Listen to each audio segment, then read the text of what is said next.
Let me tell you something I've learned after decades of watching life unfold. Reaching 60 doesn't just bring wisdom and freedom. It also, unfortunately, paints a target on your back. I know that sounds harsh, but we need to talk about this openly. Because right now, there are people out there who see women our age as opportunities. They see our homes paid off after years of mortgage payments. They see our retirement accounts built penny by penny through decades of work. They see our kind hearts, our desire to help, our loneliness after losing a spouse or living far from family. And they see dollar signs. This isn't about making you paranoid or afraid to trust anyone. That's not what we're about here. This is about protecting what you've worked your entire life to build. You've earned your security. You've earned your peace. And nobody has the right to take that from you through manipulation or deceit. The statistics are sobering. Women over 60 lose billions, yes, billions with a B, to financial exploitation every year. Sometimes it's strangers running elaborate scams. But here's what breaks my heart. More often than not, it's people we know, people we trust, people who sit across from us at the dinner table or call us on Sunday afternoons.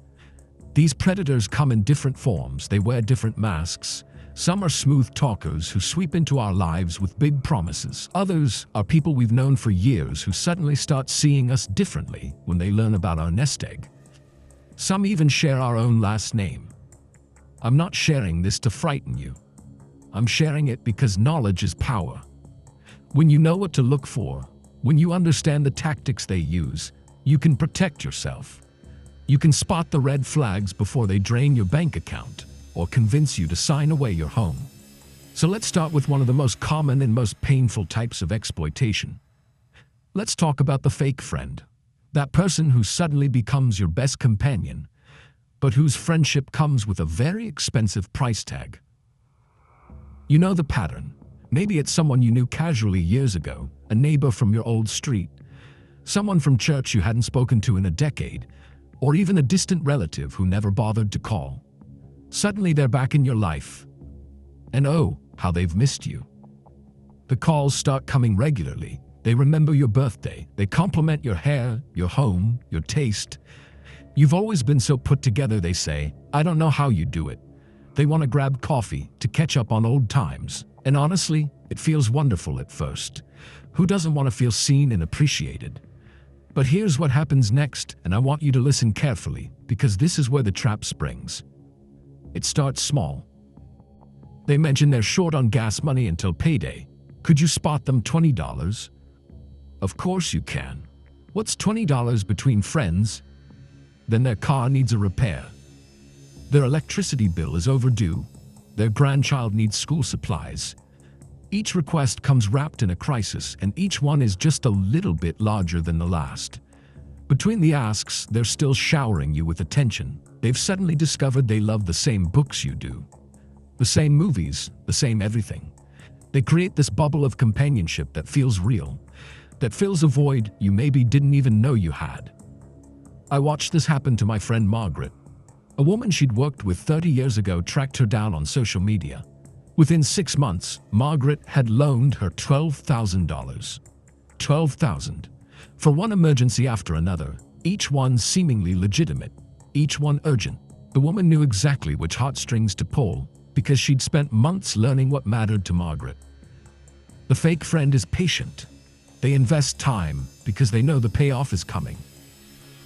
They learn your routines, your vulnerabilities, your financial situation, not through direct questions always, but by paying attention when you mention your pension, your late husband's life insurance, that paid-off mortgage.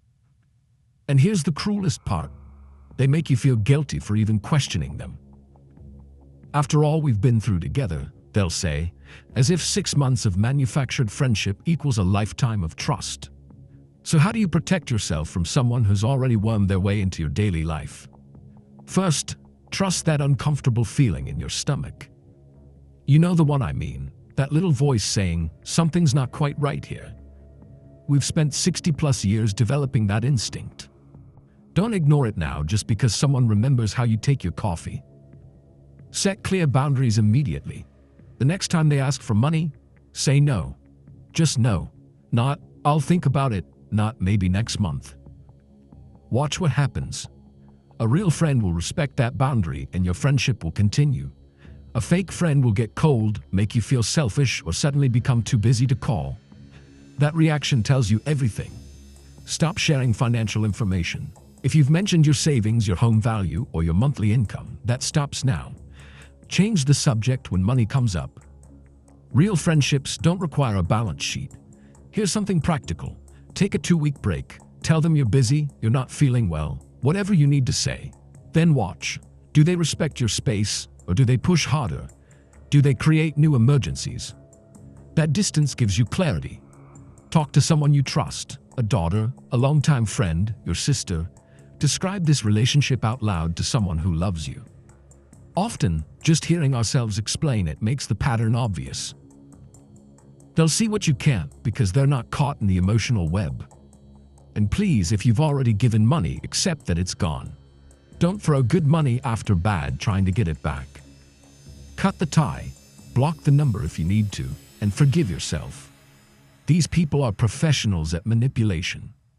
Now, speaking of professionals, let me tell you about an even more dangerous situation.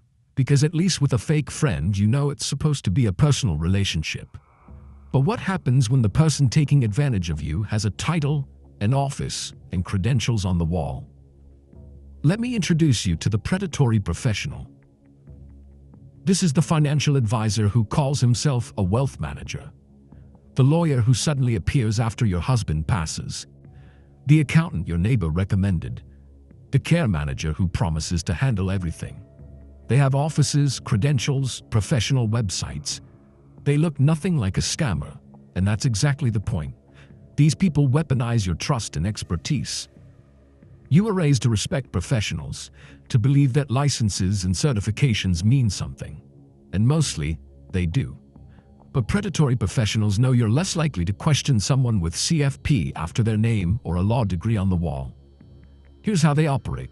They push complexity when simplicity would work better. Your needs are straightforward. Preserve your savings, cover your expenses, leave something for your children. But suddenly you're hearing about structured annuities, reverse convertible bonds, and equity-indexed universal life policies. Products so complicated that even asking questions makes you feel stupid. That confusion is intentional. Complex products generate higher commissions and make it harder for you to understand what you're actually paying. Watch for the professional who refuses to put things in writing. We've discussed this, Mrs. Johnson. Don't you trust me? Yes, you do.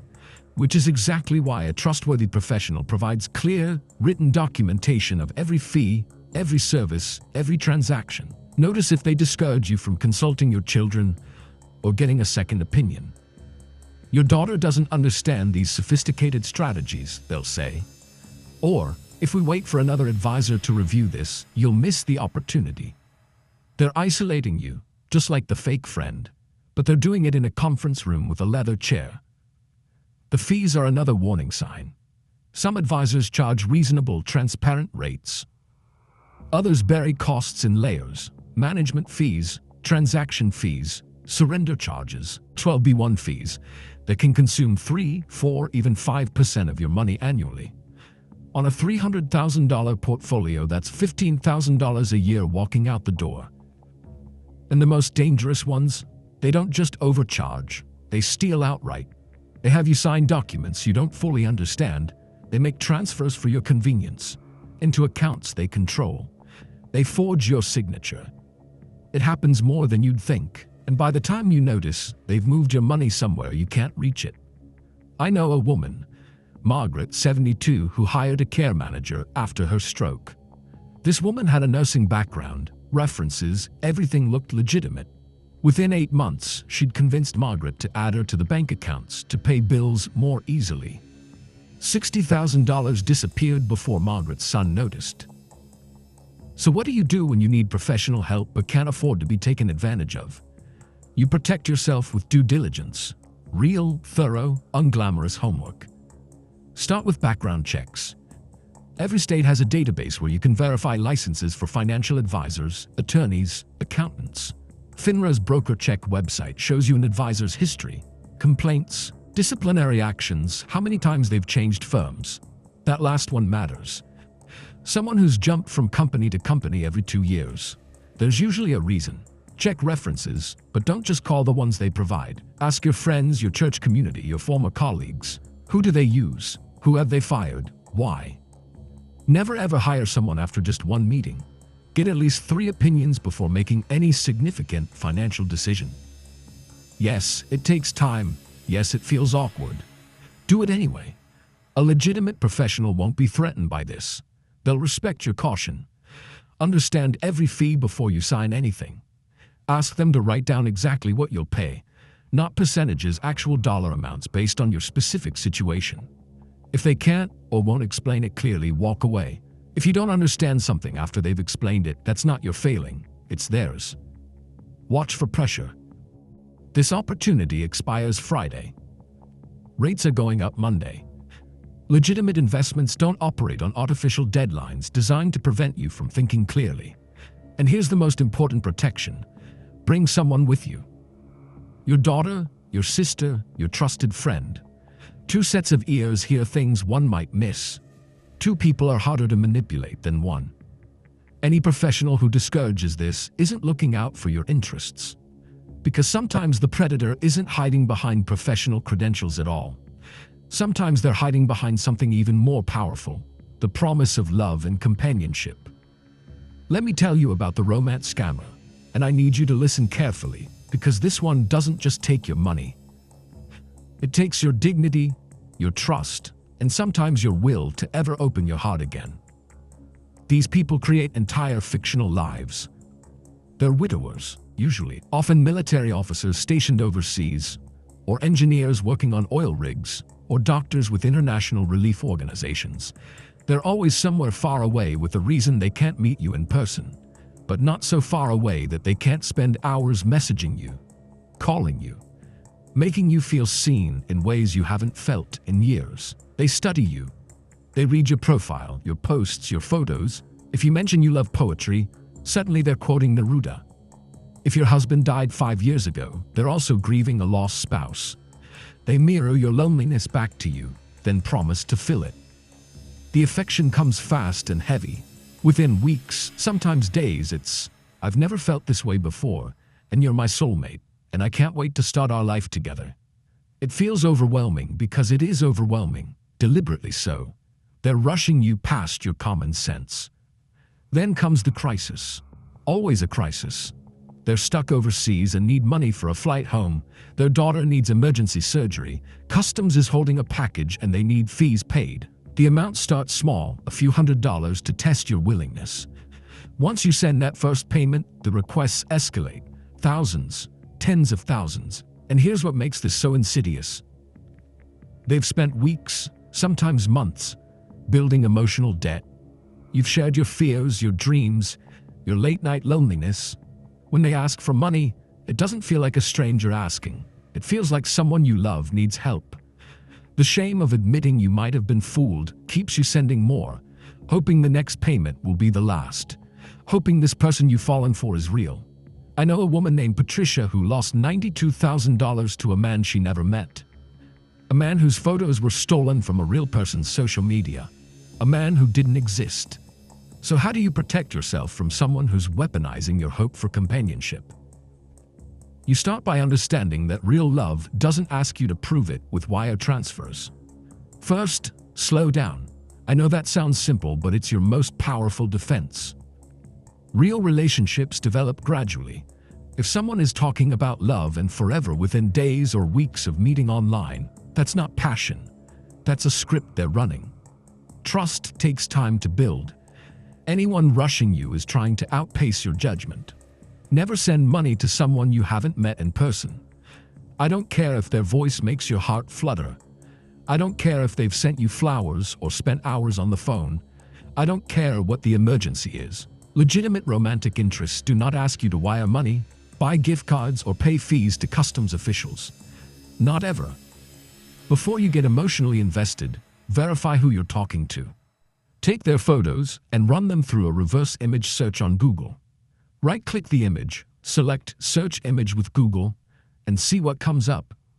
You'll be amazed how often those photos belong to someone else entirely, a real person whose pictures have been stolen.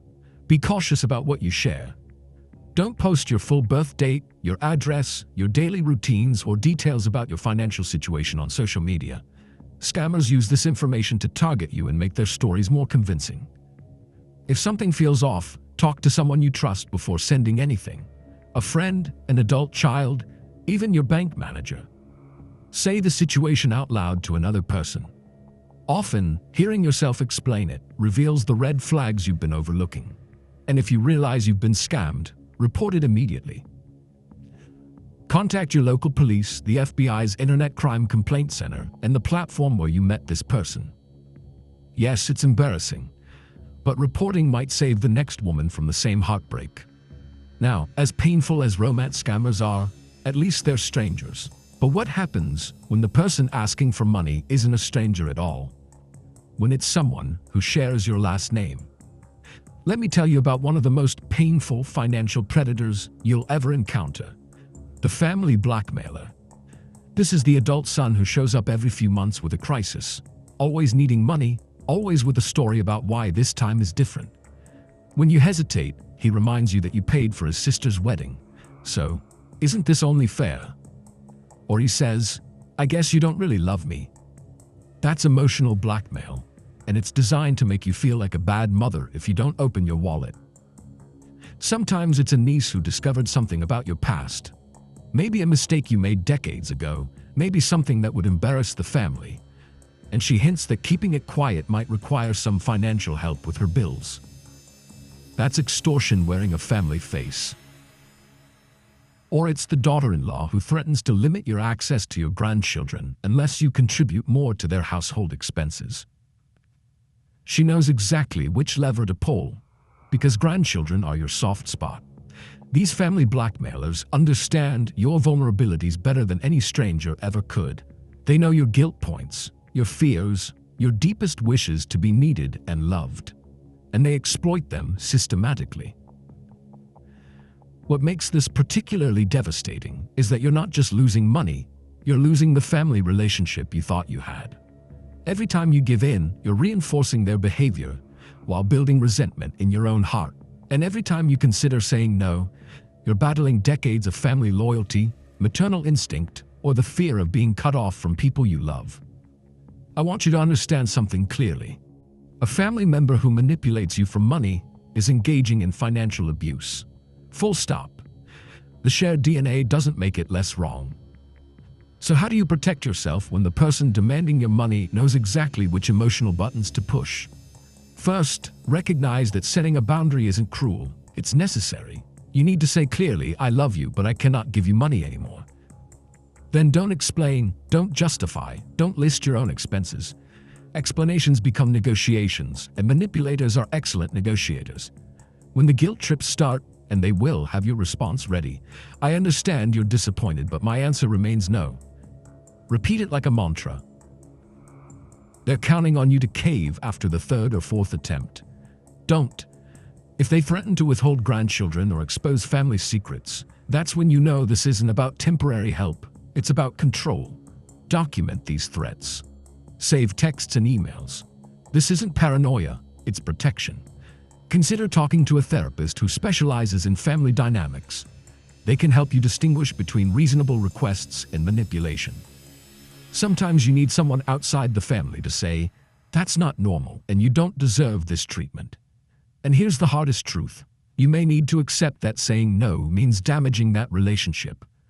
But ask yourself, what relationship are you actually protecting?